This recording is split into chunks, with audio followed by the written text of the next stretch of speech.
Assalamualaikum warahmatullahi wabarakatuh. Di sini saya akan mewakilkan kelompok saya dalam mempresentasikan hasil PPT kami tentang permasalahan sosial dalam masyarakat. Permasalahan sosial terdiri dari dua kata, yaitu masalah dan sosial.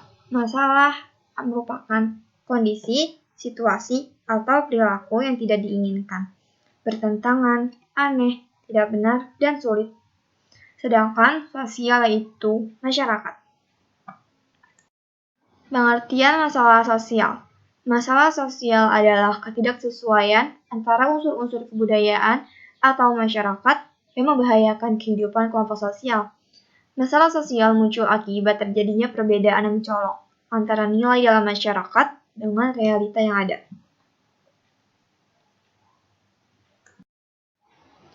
Pengertian masalah sosial menurut para ahli. Menurut Sujana Sukanto, masalah sosial merupakan suatu ketidaksesuaian antara unsur-unsur kebudayaan atau masyarakat yang membahayakan kehidupan sosial.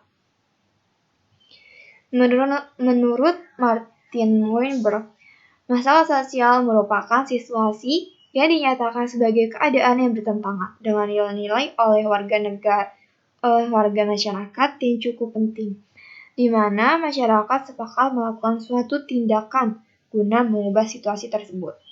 Sedangkan menurut Sutomo, masalah sosial adalah sebagai suatu kondisi yang tidak diinginkan oleh sebagian besar warga masyarakat.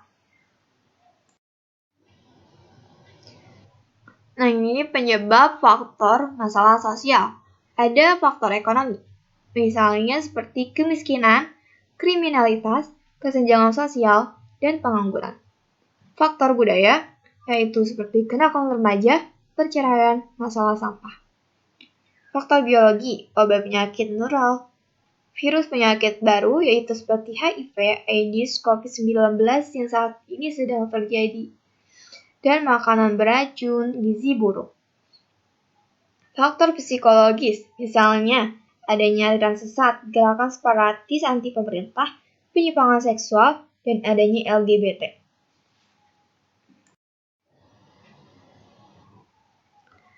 Beberapa contoh masalah sosial di sini ada kemiskinan.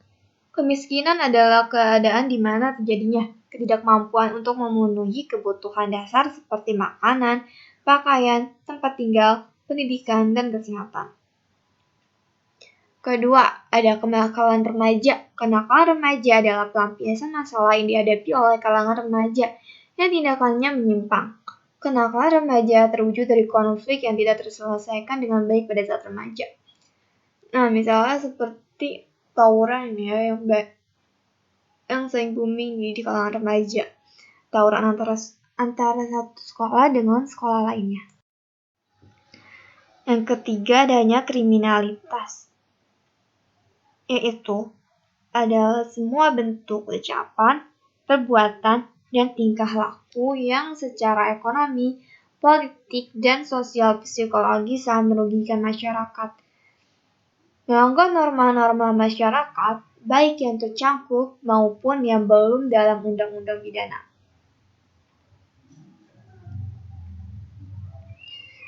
Nah, kriminalitas sendiri mempunyai upaya tersendiri yaitu upaya preventif. Apa sih upaya preventif? Upaya preventif merupakan cara penanggulangan dengan pola pencegah seperti himbauan dan penyuluhan.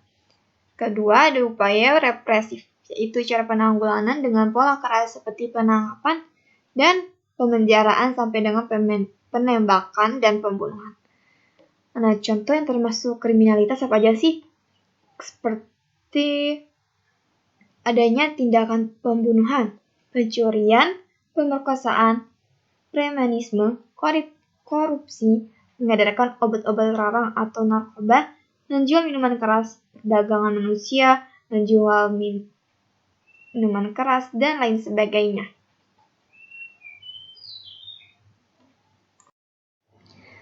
Nah, dampak yang terjadi adanya masalah sosial, yaitu di sini ada dampak positif. Dampak positif adanya masalah sosial antara lain 1.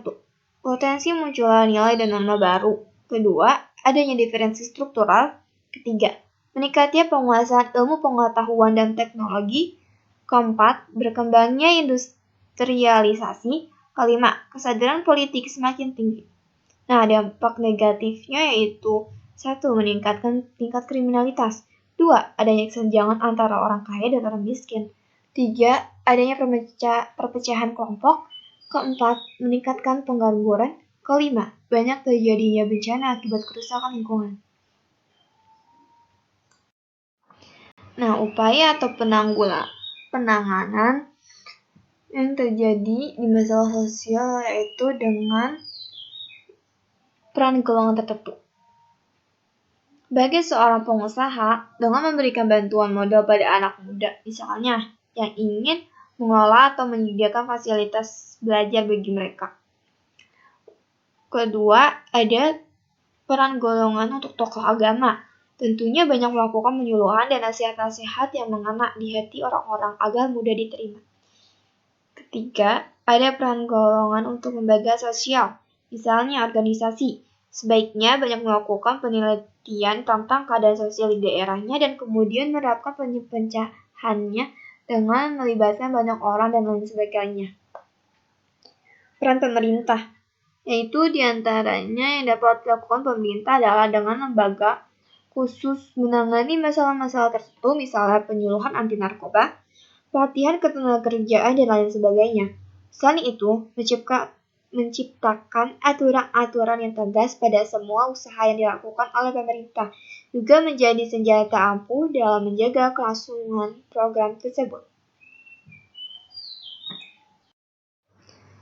Nah, sekian presentasi yang saya sampaikan. Semoga bermanfaat. Wassalamualaikum warahmatullahi wabarakatuh.